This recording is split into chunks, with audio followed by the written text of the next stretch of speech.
Hello friends, मेरे digital classes में आप लोग का बहुत बहुत फिर से नए सेशन में स्वागत करता हूं। तो हम मिडिवल हिस्ट्री, भारत के मध्यकालीन इतिहास के बारे में हम पढ़ रहे थे। इसके पहले मैं मॉडर्न हिस्ट्री कंप्लीट कराया हूं, एंशिएंट हिस्ट्री मैं कंप्लीट करा चुका हूं। तो इसको जितने भी क्लासेस वगैरह अगर डेली बेस पे पढ़ते होंगे तो आपके जो अपकमिंग जो वैकेंसी आने वाली, साथ ही साथ जो एग्ज़ाम आने वाले, उसके लिए तो बहुत ही ज़्यादा इंपॉर्टेंट। जितना क्वेश्चन जो कंटेंट जो तैयार किया गया है, क्वेश्चन आपके लूसेंट से क्वेश्चन को तैयार किया गया है। लूसेंट अपने आप में ही इंपॉर्टेंट है। अगर क्वेश्चन की बात करूँ, 90% क्वेश्चन यहाँ से उठ के आते हैं। कंटेंट पे मैं ज़्यादा फोकस करता हूँ। जितने भी क्वेश्चन हैं, आप प्रीवियस ईयर कोई भी एग्जाम के आप प्रीवियस ईयर के क्वेश्चन भी लगा के देख सकते हैं। आपसे एक भी क्वेश्चन यहाँ से नहीं छूटे जाएगा। तो चलिए इस सेशन को बढ़ाते हैं आगे। पिछले क्लासेस में 165 क्वेश्चन में कवर कराया था। आई थिंक आप लोग देख लिए होंगे क्लास को। नहीं देखे हों तो जाके देख सकते हैं, अपलोड हो चुकी है क्लास। तो स्टार्ट करते हैं सेशन को। पहले बार आए तो चैनल को प्लीज़ सब्सक्राइब करके रख लीजिए ताकि नोटिफिकेशन आप तक यहाँ पे पहुँच पाए। तो पहला क्वेश्चन है 166 क्वेश्चन में, अकबर जो है, अकबर किस मुग़ल सम्राट का पुत्र था? तो अकबर जो सम्राट था, ये आपके कौन से मुग़ल सम्राट का पुत्र था? बाबर का, जहांगीर का, हुमायूं का, शेरशाह सूरी का? तो इसका जो करेक्ट आंसर, तो आपका जो सम्राट जो अकबर था, ये आपके मुग़ल साम्राज्य के जो संस्थापक थे बाबर, मैं बता चुका हूँ। तो मुग़ल जो अकबर जो सम्राट अकबर थे, जो कि मुग़ल साम्राज्य के संस्थापक बाबर के पौत्र थे। इनका मतलब पौत्र मतलब उनके नाती था कहने का मतलब है। तो उनका पौत्र और उनके जो बेटे हुमायूं, वो हुमायूं का पुत्र था। मतलब हुमायूं जब डेथ हो गया उनका, तो ये उनको अपना उत्तराधिकारी बनाया गया था। तो हुमायूं और उनके जो हमीदा बानो उसकी माँ थी। हमीदा बानो उनके माता पिता थे। तो हुमायूं का पुत्र कौन था? ये आपका सम्राट अकबर उसका पुत्र था। आपका हुमायूं का पुत्र था कहने का मतलब है। तो ये आपका उनका पुत्र था। तो इसको याद रखिएगा, इसका सी ऑप्शन करेक्ट आंसर हो जाएगा। अगला क्वेश्चन देखते हैं। यहाँ पे हमीदा बानो उसकी माँ थी। एग्जाम में क्वेश्चन पूछे कि माँ बाप से क्वेश्चन पूछा जाता है, उसकी माँ कौन थे? तो हमीदा बानो आंसर लीजिएगा। अगला क्वेश्चन देखते हैं, 167 क्वेश्चन है। अकबर जो है आपका, अकबर जो सम्राट अकबर थे, कितने वर्ष की आयु में गद्दी पे बैठा था या राज सिंहासन पर इन्होंने बैठना स्टार्ट किया था? 12 साल की उम्र में, 13 साल की उम्र में, 14 साल की उम्र में, या आपके 15 साल की उम्र में? तो अगरल जो अकबर थे, मात्र इनका जो एज कितने वर्ष में इन्होंने राजगद्दी पे बैठा था? तो अकबर इनके जो मात्र एज 13 वर्ष का था। याद रखें, जो अकबर थे इनकी मात्र एज 13 वर्ष की आयु में उन्हें पे गद्दी पे बैठाया गया था। उनके जो पिता थे, इनकी डेथ हो गई थी। तो उनके उत्तराधिकारी के रूप में 13 साल की एज में इनको गद्दी पे बैठाया गया था। तो 13 वर्ष की आयु में उनको जो पिता उनके हुमायूं मृत्यु उपरांत इनको दिल्ली की राजगद्दी पे इनको बैठाया गया था। और 1542 याद रखिए, तो 1542 में इनको राजगद्दी पे बैठाया गया था। और जो अकबर थे, अकबर जो बहुत सारे काम भी किए। ये आपके सबसे बहुत शक्तिशाली शासक थे, सम्राट था। और उनके संरक्षक कौन था जिसके देख रेख में इसको यहाँ पे बनाया गया था? तो उनके संरक्षण बैरम खान, याद रखें, उनके संरक्षक बैरम खान था। तो इसको भी याद रखिएगा। अगला क्वेश्चन देखते हैं। कौन सा मुगल बादशाह जलालुद्दीन मोहम्मद अकबर बादशाह गाजी की उपाधि से गद्दी पर बैठा था? बाबर, हुमायूं, अकबर या जहांगीर? तो इसका जो करेक्ट आंसर हो जाएगा अकबर, इसका करेक्ट आंसर हो जाएगा।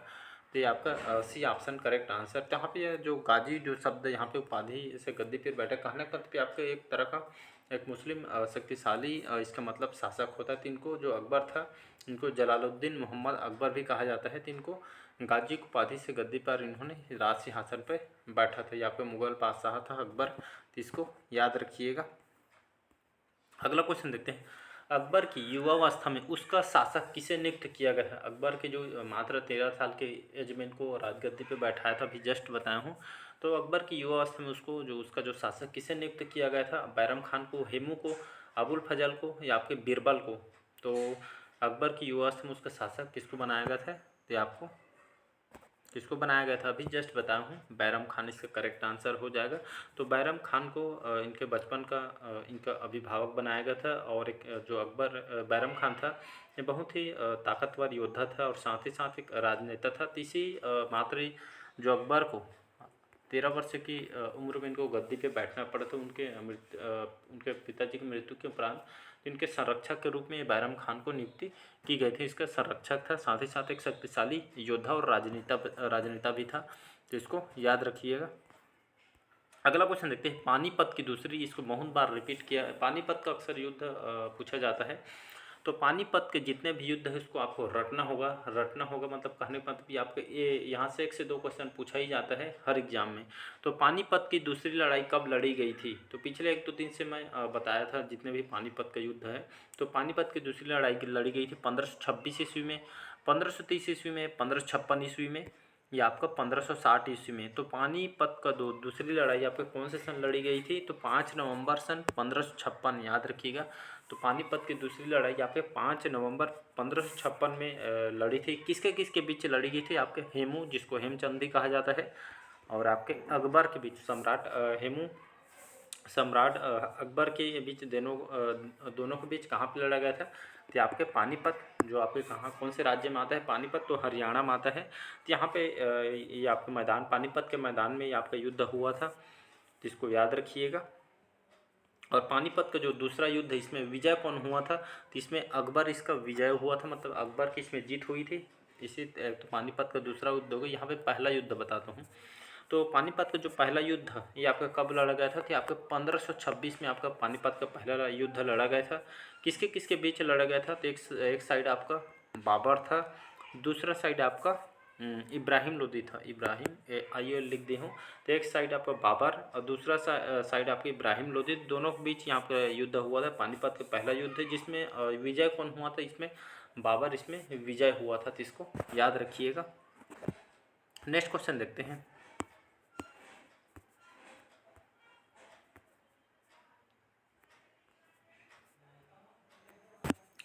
हेमू जिसने पानीपत की दूसरी लड़ाई में मुगलों के खिलाफ, याद रखिए, जो हेमू जिसने पानीपत की दूसरी लड़ाई में मुगलों के खिलाफ अफगान सेना का नेतृत्व किए थे, किस शासक का सेनापति था? शेर शाह, इस्लाम शाह है, या आपका बैरम खान, या मोहम्मद आदिल शाह? तो इसका जो करेक्ट आंसर हो जाएगा मोहम्मद आदिल शाह, इसका करेक्ट आंसर हो जाएगा।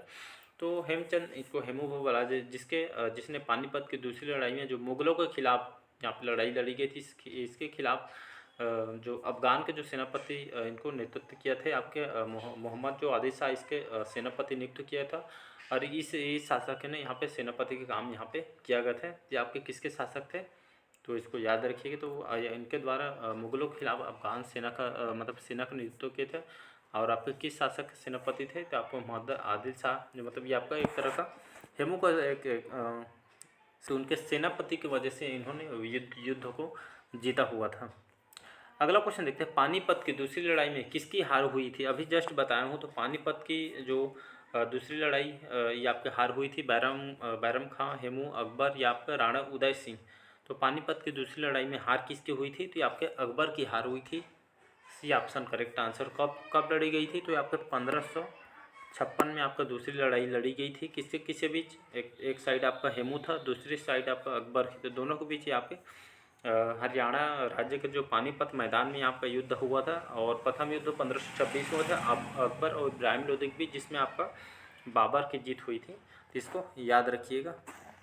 तो यहाँ पे प्रथम युद्ध है आपके 1526 में और सेकेंड आपका 1556 में। तो दोनों को याद रखो, 1526 और 1556 दोनों को डेट को याद रखना है। अगला क्वेश्चन देखते हैं, आईने अकबरी के लेखक कौन हैं? आईने जो अकबरी जो बुक है इसके लेखक कौन थे? अकबर, अबुल फजल, टोडरमल, या आपका फैजी। तो आईने अकबरी आपका होता क्या है? आईने जो अकबरी आपके किस पे ऊपर बुक को लिखी गई थी? तो आईने अकबरी आपके जो मुग़ल शासक जो अकबर के, याद रखें, मुग़ल जो शासक थे अकबर के, ये आपके उनके प्रशासन के बारे में, उनके जो जितने भी प्रशासन वगैरह जो जब उनके राजपाट के बारे में बताया गया है। और ये आपका खास करके जो अकबर थे, अकबर के जितने भी उनके मतलब ये आपको एक बहुत ही शक्तिशाली सम्राट था, और उनके राजपाट के बारे में कैसे कैसे युद्ध हुए थे, ये सभी के बारे में यहाँ पे बताया गया है। तो इसको याद रखिए। तो उनके प्रशासन से संबंधित एक तरह से देखेंगे तो यहाँ पे अकबर के जो दरबारी थे, अकबर के दरबारी थे, जिनका नाम है आपके अबुल फजल इसके करेक्ट आंसर हो जाएगा। तो आपके कौन थे अबुल फजल? या आपके अकबर के दरबारी इतिहासकार थे आपके अबुल फजल। इनके द्वारा कौन से भाषा में लिखी गई थी? इसको भी याद रखिए। तो ये आपका फारसी भाषा, फारसी भाषा में आईने अकबरी को लिखी गई थी। किसके द्वारा? तो उनके दरबारी जो कवि थे अबुल फजल एक इतिहासकार भी थे, तो इनके द्वारा इस बुक को लिखी गई है। तो आपके तरह ये प्रशासन के बारे में अकबर के इस बुक में बताई गई है। अगला क्वेश्चन देखते हैं यहाँ पे, एक मिनट। अगला क्वेश्चन देखते हैं, हल्दी घाटी के युद्ध किस वर्ष हुआ था? हल्दी घाटी के युद्ध किस वर्ष लड़ा गया था? 1557 में, 1562 में, 1576 में या 1572 में? तो हल्दी घाटी का जो युद्ध हुआ था आपके 18 जून सन 1576 करेक्ट आंसर हो जाएगा। तो हल्दी घाटी के युद्ध डेट को आप याद रखना, एक से दो बार देखेंगे तो आपको प्रॉपरली याद हो जाएगा। तो हल्दी घाटी के युद्ध आपके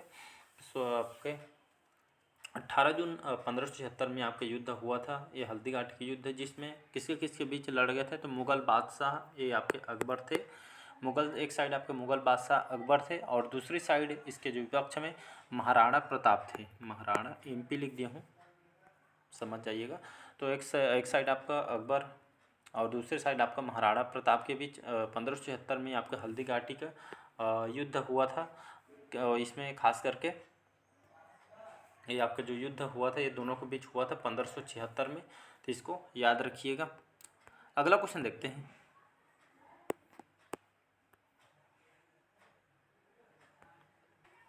अगला क्वेश्चन है, हल्दी घाटी के युद्ध में मुगल सेना का नेतृत्व किसने किया था? हल्दी घाटी के युद्ध हुआ था जब 1576 में।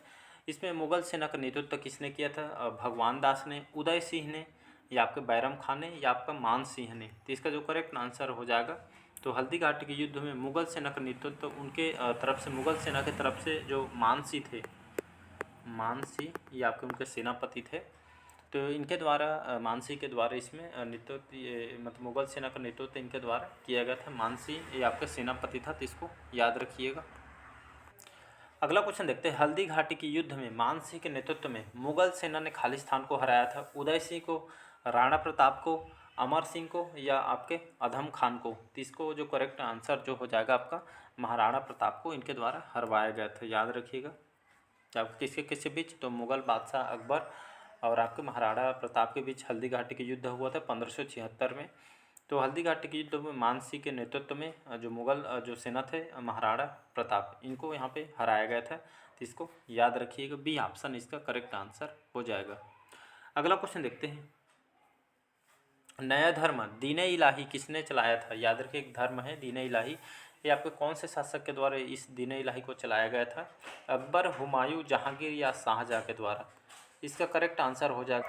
तो दीन इलाही आपके किसके द्वारा चलाया गया था? तो इसको कब चलाया गया था? 1582 में। एक मिनट, इसको 1582 याद रखें। दीन इलाही 1582 ईस्वी में इसको चलाया गया था। मुग़ल सम्राट अकबर के द्वारा इसको चलाया गया था, तो यहाँ पे ये ऑप्शन करेक्ट आंसर है। तो दीन इलाही जो धर्म है 1582 इसमें मुग़ल सम्राट अकबर के द्वारा चलाया गया था। ये आपका जो दीन इलाही आपका होता क्या है? ये आपका कौन सा धर्म है, कौन से धर्म ये आपके है? इसमें कौन कौन से व्यक्ति इसमें धर्म के जुड़े हुए थे? तो अकबर के द्वारा इसको चलाया गया था। ये आपके जो सम्राट जो अकबर के द्वारा एक समरूप धर्म था, समान धर्म का था, जिसमें सभी धर्मों के एक यहाँ पे मूल तत्व को यहाँ पे डाला गया था, जिसमें आपका सबसे ज़्यादा हिंदू और आपका मुस्लिम था। तो आपके सभी धर्म को इसको इस धर्म में जोड़ा गया था। एक तरफ आपका सभी धर्मों का एक मूल तत्व है, जिसमें आपका सबसे ज़्यादा अगर धर्म देखेंगे तो एक तरफ आपका हिंदू और दूसरी तरफ आपका मुसलमान थे, मुस्लिम थे एक तरह का। जहाँ पे दोनों ये आपके सबसे ज़्यादा इस धर्म में सम्मिलित थे। तो किसके द्वारा चलाया गया था? तो अकबर के द्वारा इसको चलाया गया था। कौन से सन में? 1582 में। तो इसको याद रखिए, कई बार एग्जाम में क्वेश्चन पूछा गया है। अगला क्वेश्चन देखते हैं, किस मुग़ल सम्राट ने मनसबदारी जो प्रथा शुरू की थी? बाबर के द्वारा, अकबर के द्वारा, हुमायूं के द्वारा, या आपके औरंगजेब के द्वारा? तो मनसबदारी जो प्रथा क्या होता है देखेंगे। तो किस मुग़ल सम्राट के द्वारा मनसबदारी प्रथा शुरू की थी? बाबर, अकबर, हुमायूं, औरंगजेब? तो मनसबदारी प्रथा इसको लाया गया था सन 1571। एक मिनट, इसमें यहाँ पे लिख देता हूँ। तो इसको 1571 में लाया गया था मनसबदारी प्रथा को। जो इसको किसके द्वारा लाया गया था? तो मुग़ल सम्राट, इसको भी अकबर के द्वारा इसको लाया गया था। मुग़ल सम्राट अकबर के द्वारा इसको लागू की गई थी। ये आपको मनसबदारी प्रथा क्या होता है? तो ये आपके मुग़ल प्रशासन में, याद रखिएगा, जो प्रथा है मुग़ल प्रशासन में जो इसको जो जितने भी जो अधिकारी होते थे मुग़ल प्रशासन में, जो बड़े बड़े जो अधिकारी होते, इसको शामिल होने वाले जो जितने भी अधिकारियों को एक मुंसबदारी कहा जाता था। एक तरह का एक प्रशासनिक प्रणाली थी, कहने का मतलब यही है। तो इसमें एक तरह का जो बड़े बड़े जो अधिकारी को इसमें मनसबदारी कहा जाता था, एक तरह का प्रशासनिक प्रणाली था। तो इसको याद रखिएगा, ये आपका मुगल प्रशासन में ये प्रथा को चलवाई गई थी, मनसबदारी को। अगला क्वेश्चन देखते हैं, मुगल साम्राज्य की राजभाषा कौन सी थी? मतलब यहाँ पे जो राजपाट में कौन सी भाषा बोलचाल की भाषा में उपयोग किया जाता था? उर्दू भाषा, फारसी भाषा, अरबी भाषा या आपका तुर्की भाषा? स्टार्टिंग में एक बार रिकॉल कीजिएगा, जब स्टार्टिंग में बताया था मैं, एक बार रिकॉल कीजिएगा। तो मुगल साम्राज्य की जो राजभाषा कौन सी थी? तो ये आपका फारसी भाषा, याद रखिएगा। तो यहाँ पे फारसी भाषा इसका करेक्ट आंसर हो जाएगा। तो मुगल साम्राज्य में बोलचाल की भाषा में भी यहाँ पे जो राजभाषा के रूप में फारसी भाषा यहाँ पे बोली जाती थी मुगल साम्राज्य में। अगला और लास्ट क्वेश्चन देखते हैं, हल्दी घाटी के युद्ध किसके किसके बीच लड़ा गया था? तो हल्दी घाटी के युद्ध मतलब कौन कौन से शासक बीच लड़ा गया था? और यहाँ पे मानसिंह और राणा प्रताप, मानसिंह और राणा उदय सिंह, या आपका बैरम खान और राणा प्रताप, या राणा प्रताप और हेमू के बीच। तो हल्दी घाटी के युद्ध आपके कौन से सन लड़ा गया था? तो हल्दी घाटी के युद्ध बताया था 18 जून 1576 में आपका लड़ा गया था। एक साइड आपका जो मुग़ल बादशाह आपके अकबर था और एक साइड आपका महाराणा प्रताप था। तो ये आपके एक मुग़ल बादशाह अकबर, दूसरे तरफ आपको महाराणा प्रताप थे। तो 18 जून 1576 में युद्ध हुआ था, जिसको याद रखिएगा। तो चलिए, आज का सेशन कैसा लगा कमेंट करके ज़रूर बताइएगा। पहले बार आए हैं तो चैनल को प्लीज़ सब्सक्राइब करके रख लीजिएगा, ताकि नोटिफिकेशन आप तक यहाँ पे पहुँच पाए। मैं डेली बेस पे करंट अफेयर्स पढ़ाता हूँ, जो आपके हर एग्ज़ाम के लिए इंपॉर्टेंट, चाहे आप कोई भी एग्ज़ाम की प्रिपरेशन सेंट्रल गवर्नमेंट को हो चाहे स्टेट को कोई भी एग्ज़ाम हो। करंट अफेयर्स के जो सेक्शन होता है बहुत ही ज़्यादा इंपॉर्टेंट होता है, क्योंकि यहाँ से क्वेश्चन डेफिनेटली 7 से 8 क्वेश्चन पूछा जाता है। आप प्रीवियस ईयर क्वेश्चन के भी क्वेश्चन पेपर उठा के भी देख सकते हैं, क्योंकि यहाँ से क्वेश्चन पूछे गए हैं। तो आप यहाँ से पूरे में से पूरे नंबर यहाँ पे कवर कर सकते हैं। तो चलिए, मिलते हैं इसी तरह के नेक्स्ट पार्ट में। अच्छा लगे चैनल को लाइक शेयर सब्सक्राइब कीजिएगा। तो चलिए, आज के लिए इतना ही। Thank you.